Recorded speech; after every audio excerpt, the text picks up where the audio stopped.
Board कक्षा 12वीं वाले सभी बच्चे ध्यान दें। क्या आप वाकई अपनी रुक जाना नहीं परीक्षा में पास होना चाहते हैं? और अगर आप पास होना चाहते हैं तो प्यारे बच्चों, ये पूरा पेपर आ चुका है। आपका भूगोल विषय का 23 दिसंबर का पेपर बता रहा हूँ। अच्छा, आपको स्कोर बनाना है अपनी परीक्षा में।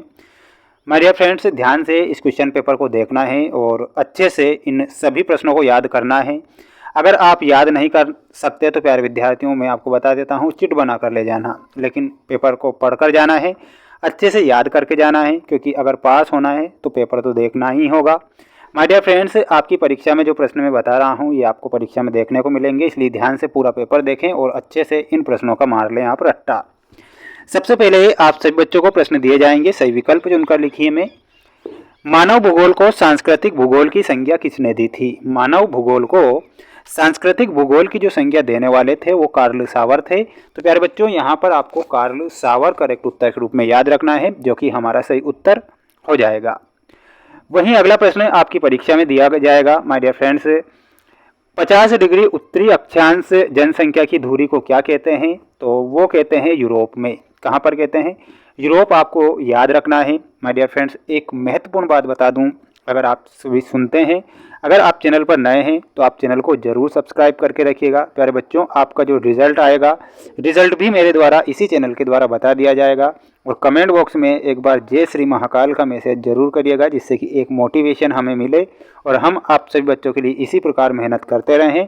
तो एक बार जय श्री महाकाल अभी कर ही दीजिए, ठीक है।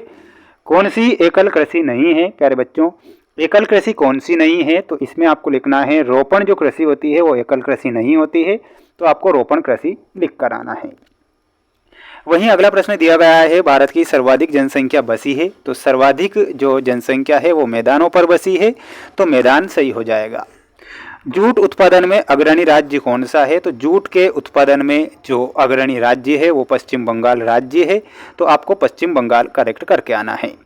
ध्यान से पेपर को देख लेना है और आप पास होना चाहते हैं तो अच्छे से देख लीजिए, अच्छे से मेहनत कर लीजिए, क्योंकि पेपर अगर मैं बता रहा हूं तो वाकई आपकी परीक्षा में ये पेपर देखने को मिलेगा।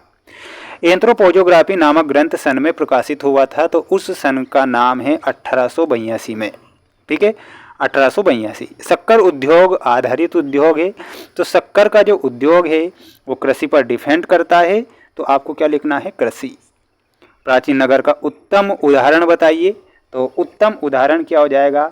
इसमें आपको लिखना है बनारस, ठीक है, बनारस हमारा यहाँ पर सही उत्तर हो जाएगा।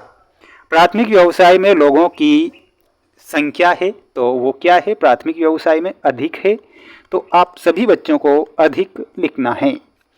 जापानी विधि को विधि भी कहते हैं, तो जापानी जो विधि होती है उसे रोपा विधि के नाम से जाना जाता है।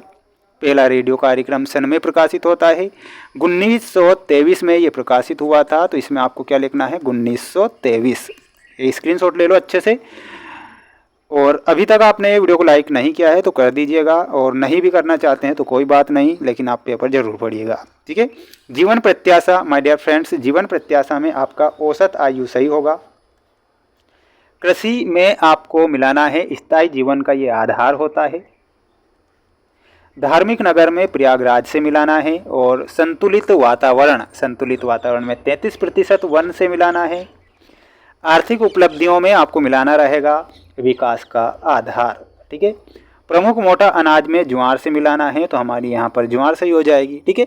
तो अच्छे से देख लो, अच्छे से मेहनत कर लो। मैं जो पेपर बता रहा हूँ तो पेपर परीक्षा में जरूर आएगा, आप एक बार जरूर पढ़ें। देखिएगा अगला प्रश्न ये रहा, प्रकृति पर मानव की सफलता का नाम क्या है? तो उसका नाम है संभववाद। तो इसमें आपको क्या लिखना है? इसमें आपको लिखना है संभववाद। तीव्र जनसंख्या वृद्धि में मुख्य समस्या कौन सी उत्पन्न हुई है? तो वो हुई है तीव्र जनसंख्या में बेरोजगारी, तो इसमें आपको लिखना है बेरोजगारी। रस उद्योग किस पर आधारित है? तो रसो उद्योग है फलों पर आधारित। कार्यरत जनसंख्या को क्या कहते हैं? तो उसे श्रमिक बल बोला जाता है, तो इसमें आपको लिखकर आना है श्रमिक बल। भारत का सर्वोच्च सोयाबीन उत्पादक राज्य कौन सा है? तो उस राज्य का नाम है मध्य प्रदेश, तो इसमें आपको मध्य प्रदेश लिख देना है, ठीक है। तो इसका भी आप स्क्रीनशॉट ले लो और अच्छे से पढ़ लो, अच्छे से मेहनत कर लो, क्योंकि मैं अगर आपके लिए इतनी मेहनत कर रहा हूँ तो आपको भी अपने लिए मेहनत जरूर करना है। वनस्पति एवं प्राणी के लिए जल अनिवार्य नहीं है, ये गलत होगा। सूती वस्त्र उद्योग का जन्म ब्रिटेन में हुआ था, ये बिल्कुल सत्य है। बोली की कोई लिपि नहीं होती है, मुक्ति का आधार ज्ञान तक नहीं पहुंचना है। भारतीय कृषि की प्रधान मजबूरी मानसूनी वर्षा है, तो ये बिल्कुल सत्य होगा। पवन हंस भारत की हवाई सेवा है, ये सत्य हो जाएगा। इसके बाद में आपको यहाँ पर ये प्रश्न देख लीजिए, मानव भूगोल से क्या तात्पर्य है, पर्यावरणीय निश्चयवाद का क्या अर्थ है। इसके बाद में मिश्रित कृषि की 2 विशेषता याद करके जाना है, या फिर रोपण कृषि की कर लेना, कृषि की परिभाषा याद करके जाना है। ये जो पेपर आपको बताया जा रहा है ये किसी प्रकार से रियल या वायरल नहीं है, ये सिर्फ एक सेट पेपर है, जो कि इनमें सारे प्रश्न मोस्ट इम्पोर्टेंट हैं और 6 सेट पेपर में मेरे द्वारा बताए जाएंगे, जो कि किसी न किसी प्रकार से मोस्ट हैं और मोस्ट इम्पोर्टेंट प्रश्न ही पढ़ के जाना है। ये अगला सेट होगा आपकी परीक्षा के लिए, इसे भी ध्यान से देख लेना है, अच्छे से याद करके जाना है। बेस्ट ऑफ लक, जय हिंद, वंदे मातरम।